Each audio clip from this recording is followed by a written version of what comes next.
నమస్తే అండి. మేము ఏఐలో రియలిస్టిక్గా ఒక చిన్న కథని ట్రై చేసాం. మీకు నచ్చితే తప్పకుండా లైక్ చేయండి. ఇది ఒక భారత సైనికుడి కథ. కాశ్మీర్ సరిహద్దు వద్ద గడ్డకట్టే రాత్రి భారత సైనికుడు అర్జున్ ఒక ఆకస్మిక ఘర్షణలో పట్టుబడ్డాడు. బంధించి కళ్లకు గంతలు కట్టి అతన్ని కాపలాగా ఉన్న బంకర్లోకి తీసుకెళ్లారు.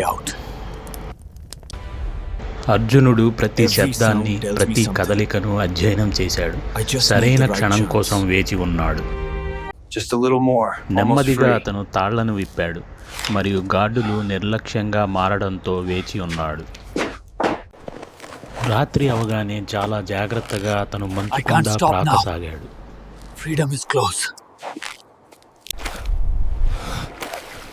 నదిని అనుసరిస్తూ అతను శత్రుదేశాన్ని దాటి చివరకు భారతదేశానికి తిరిగి వచ్చాడు.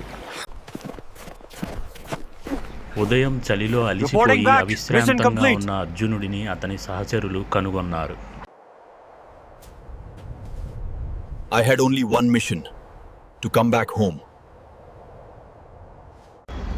చూసారా, ధైర్యం ఎలాంటి గొలుసునైనా తెంచుకోగలదని నిరూపించి అతను గౌరవంగా తిరిగి వచ్చాడు. ఇలాంటి మరిన్ని వీడియోలకు మా ఛానల్ను సబ్స్క్రైబ్ చేయండి.